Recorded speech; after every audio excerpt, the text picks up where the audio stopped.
Guys. Oke, selamat pagi Bapak Ibu yang dikasihi oleh Tuhan. Selamat pagi.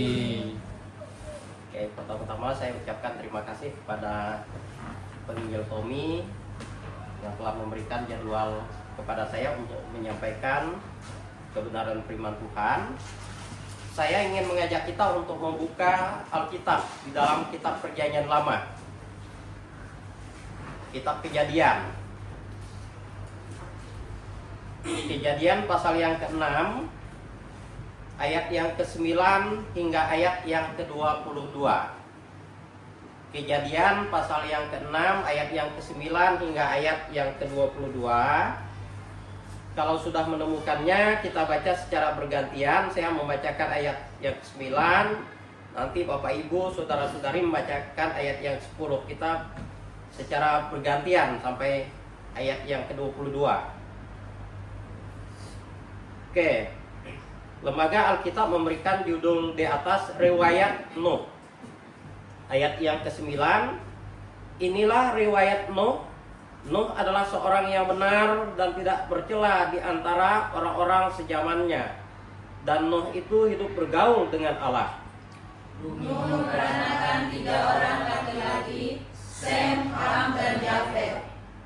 Adapun bumi itu telah rusak di hadapan Allah dan penuh dengan kekerasan.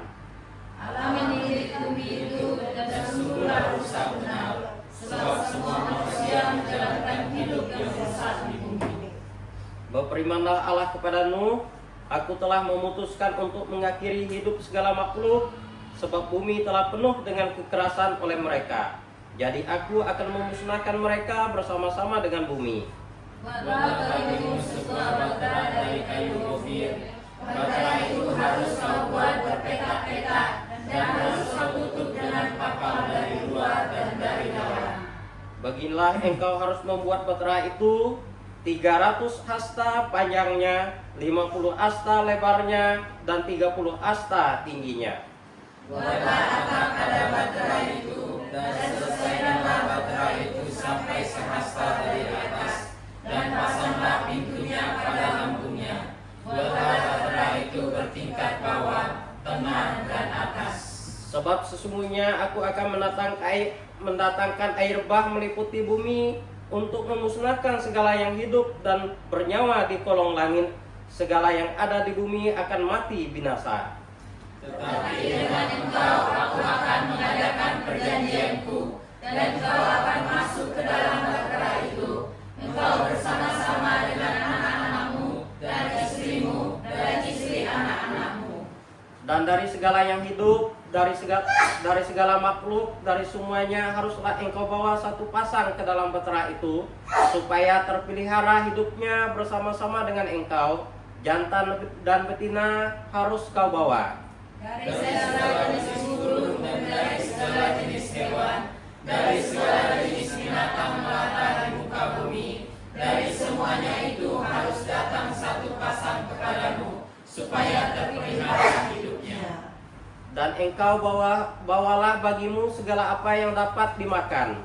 Kumpulkanlah itu padamu untuk menjadi makanan bagimu dan bagi mereka. Lalu Nuh melakukan semuanya itu tepat seperti yang diperintahkan Allah kepadanya. Demikianlah dilakukannya. Oke, saya minta dengan hormat Pak Yonatan pimpin kita dalam doa. Mari kita berpuasa. Bapa di dalam surga, pada pagi ini kami dengar bersyukur, boleh bersuka-cita di mana kami barusan membaca kebenaran firman Tuhan. Sekiranya firman Tuhan yang kami baca tidak lalu begitu saja, harus sungguh dapat memberkati kami Tuhan. Tuhan, berkatilah hamba-Mu yang akan menyampaikan firman Tuhan, sehingga mereka menyukai sesuai dengan kehendak-Mu. Terpuji nama-Mu Tuhan, demikian doa kami. Hanya di dalam nama Tuhan Yesus Kristus berjaya. Amin. Oke, Bapak Ibu Saudara yang dikasihi oleh Tuhan, kita sudah membaca dari kitab Kejadian pasal yang ke-6 ayat yang ke-9 hingga ayat yang ke-22 tentang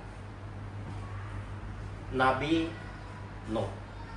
Jadi kalau orang Kristen sudah tahu ceritanya, Karena pada waktu sekolah minggu, pasti guru sekolah minggu sudah menceritakan ini kepada anak-anak begitu. Oke, Kejadian pasal yang ke-6 ayat yang ke-9 hingga ayat yang ke-22 ini mencatat kisah yang sangat penting tentang Nuh dan keluarganya. Mengapa sangat penting? Karena Nuh lah orang yang hidupnya paling tidak bercela sejamannya. Seorang yang hidup benar di tengah-tengah dunia yang jahat. Kalau kita perhatikan di pasal yang kelima ayat yang di pasal yang ke-6 ayat yang kelima, di situ dikatakan, ketika dilihat Tuhan bahwa kejahatan manusia besar di bumi dan bahwa segala kecenderungan hatinya selalu membuahkan kejahatan semata-mata. Zamannya Nuh aja dunia ini sudah jahat, apalagi zaman sekarang. Oh, baru-baru ini kita mendengar ada wakil menteri yang OTT, operasi tangkap tangan. Itu artinya dunia ini sebenarnya sudah jahat. Dunia ini sudah rusak. Zamannya Nuh juga seperti itu, apalagi zaman sekarang. Bapak Ibu Saudara yang dikasihi Tuhan, namun ada satu orang di dalam Kejadian pasal yang ke-6 ayat yang 9 hingga ayat yang ke-22, yaitu Nuh berjalan dengan Allah. Oh, kalau kita baca riwayat kehidupan Nuh punya anak mulai dari dia berusia 500 tahun. Itu tercatat di dalam Kejadian pasal yang ke-5 ayat yang ke-32. Kalau kita perhatikan di dalam Kejadian pasal yang ke-5 ayat yang ke-32 dikatakan, setelah Nuh berumur 500 tahun, ia memperanakan Sem, Ham, dan Yafet. Oh, ternyata Nuh dia punya anak setelah dia berumur 500 tahun. Dan air bah terjadi pada saat Nuh berumur 600 tahun. Itu tercatat di dalam Kejadian pasal yang ke-7 ayat yang ke-6. Bapak Ibu Saudara yang dikasihi oleh Tuhan, pada hari ini kita akan merenungkan satu tema. Apa yang dapat kita pelajari dari kehidupan Nuh? Apa yang dapat kita pelajari daripada kehidupan Nuh? Hal yang pertama yang dapat kita pelajari dari kehidupan Nuh yaitu hidup benar di tengah dunia yang rusak. Nuh dia hidup benar di tengah dunia yang rusak pada zamannya. Kalau kita baca di ayat yang ke-9 hingga ayat yang ke-12,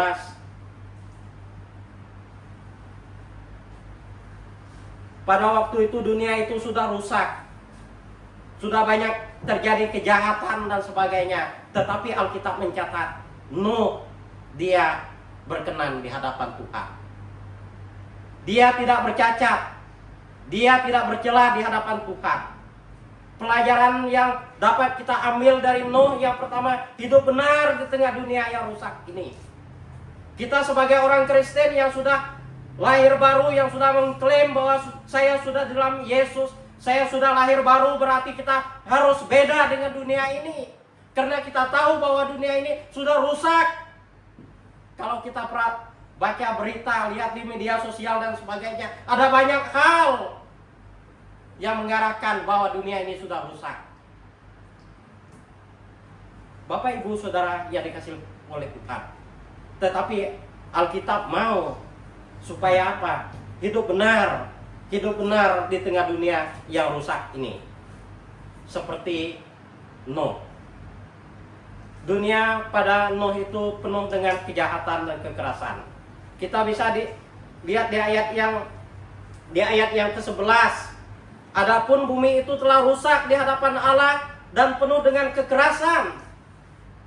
Ini Alkitab mencatat, dan penuh, sudah rusak kata Alkitab, dan penuh kekerasan. Apalagi sekarang ini, apalagi zaman sekarang ini. Di dalam Kejadian pasal yang ke-6 ayat yang ke-5 tadi sudah kita baca. Dan di ayat yang ke-12 dikatakan Allah menilik bumi itu dan sungguhlah rusak benar, sebab semua manusia menjalankan hidup yang rusak di bumi. Manusia telah menyimpang dari jalan Allah. Manusia telah mementingkan diri sendiri, mereka tidak mencari kebenaran lagi. Itu dunia sekarang ini. Bapak, Ibu, Saudara yang dikasih oleh Tuhan. Semua manusia telah menyimpang dari jalan Allah. Tetapi Alkitab mengingatkan kepada kita supaya apa? Hidup benar di tengah dunia yang rusak ini. Kita disuruh hidup benar di tengah dunia yang rusak ini. Benar artinya hidup sesuai dengan kehendak Allah. Hidup sesuai dengan kehendak Allah. Di dalam kitab Ulangan kita perhatikan. Ulangan pasal yang ke-6.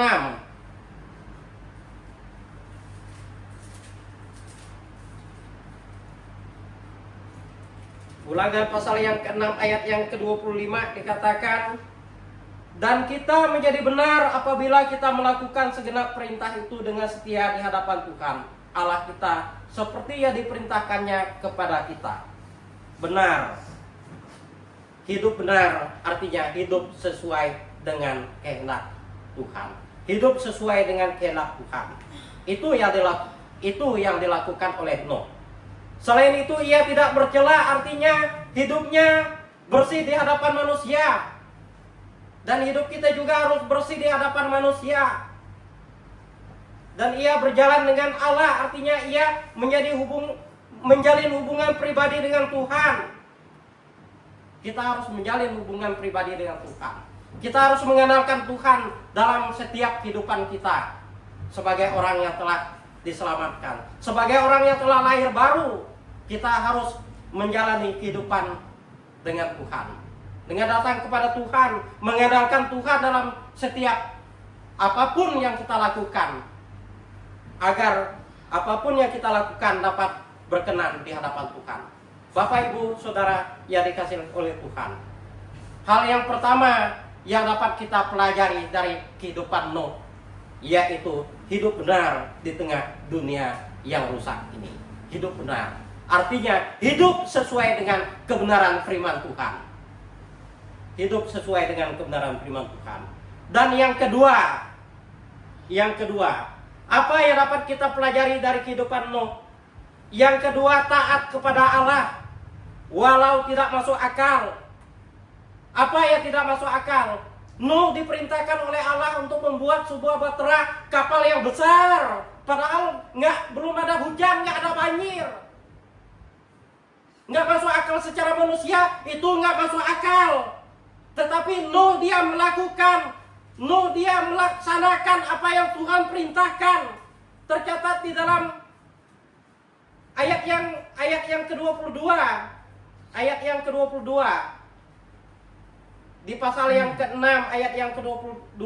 Lalu Nuh melakukan semuanya itu tepat seperti yang diperintahkan Allah kepadanya. Demikianlah dilakukannya. Artinya taat kepada Allah walaupun tidak masuk akal. Ya, secara manusia itu tidak masuk akal. Dia buat kapal itu di atas bukit. Nggak mungkin banjir itu sampai ke bukit. Itu pikiran manusia. Nggak masuk akal. Tetapi Nuh dia melakukan itu. Nuh nggak ada dia bilang, oh nggak bisa begitu Tuhan, nggak mungkin air itu sampai ke bukit. Tetapi Nuh dia melakukan itu. Dia melakukan itu. Nggak ada dia bilang, nanti Tuhan kan belum hujan ini, belum hujan. Ya pada zaman Nabi Nuh itu kan semuanya itu manual. Dia mungkin bawa kayu itu naik ke atas bukit. Oh ini sih orang gila ini. Orang yang hidup sejamannya pasti ngomong begitu. Nggak masuk akal. Oh beda sekarang ini kalau buat kapal. Semuanya canggih, nggak lama. Nah ini Nabi Nuh dia buat ini bertahun-tahun, puluhan tahun. baru selesai. Taat kepada Allah walaupun tidak masuk akal. Mungkin yang kita ajarkan, yang kita sampaikan, oh Yesus itu nggak lahir pada bulan Desember. Mungkin dunia itu melihat itu nggak masuk akal pengajaran itu. Tetapi kita tetap pegang bahwa Yesus itu tidak lahir tanggal 25 Desember. Kan begitu. Seperti yang dikatakan, yang dilakukan Nuh, taat kepada Allah walaupun tidak masuk akal. Kita mau taat kepada Allah. Oleh sebab itu segala sesuatu itu harus kita dasarkan kepada Alkitab. Karena Alkitab ini dasar daripada pengajaran. Bapak Ibu Saudara yang dikasihi oleh Tuhan, taat kepada Allah walaupun tidak masuk akal. Di ayat yang ke-13 hingga ayat yang ke-17, Allah memerintahkan Nuh untuk membangun bahtera. Walaupun belum ada hujan, belum ada banjir waktu itu, tetapi Nuh dia melakukan itu. Nuh tidak ada dia bilang, nanti Tuhan tunggu hujan Tuhan, tunggu banjir Tuhan. Ya nggak mungkin lah banjir itu sampai ke bukit sana. Tetapi Nuh dia melakukan hal itu. Apa bukti Nuh itu taat kepada Tuhan? Kita lihat di dalam Kejadian pasal yang ke-6 ayat yang ke-14 dikatakan di situ, buatlah bagimu sebuah bahtera dari kayu gopir. Bahtera itu harus kau buat berpetak-petak dan harus kau tutup dengan pakal dari luar dan dari dalam.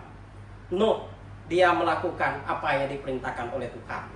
Nuh melakukan apa yang diperintahkan oleh Tuhan. Bukan setelah air bah pun Nuh dia tetap setia kepada Tuhan. Apa buktinya setelah air bah pun Nuh tetap setia kepada Tuhan? Coba kita buka dalam Kejadian pasal yang ke-8 ayat yang ke-20. Kejadian pasal yang ke-8 ayat yang ke-20 dikatakan apa di sini? Lalu Nuh mendirikan mezbah bagi Tuhan dari segala binatang yang tidak haram dan dari segala burung yang tidak haram. Diambilnya lah beberapa ekor, lalu ia mempersembahkan korban bakaran di atas mezbah itu. Setelah air bah itu terjadi, Nuh dia tetap setia kepada Tuhan. Apa yang dia lakukan?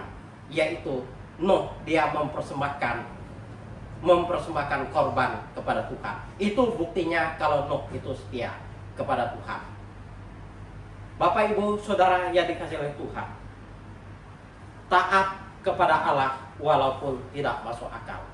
Kita taat kepada Allah. Oh, Tuhan Yesus itu nggak mati hari Rabu, ya kita harus taat apa yang dikatakan Alkitab. Mungkin orang dunia bilang itu nggak masuk akal, nggak masuk akal. Tetapi Alkitab yang mengajarkan kepada kita. Mungkin orang dunia itu, oh ini sih beda. Gereja Baptis Independen Alkitabiah ini, mereka nggak Natal bulan Desember. Ya beda, kita beda. Nggak masuk akal bagi orang di luar sana. Ya nggak masuk akal, tetapi kita tetap berpegang kepada kebenaran firman Tuhan. Bapak Ibu Saudara yang dikasihi oleh Tuhan, bukti kalau kita itu mengasihi Tuhan itu adalah kita berpegang kepada kebenaran firman Tuhan.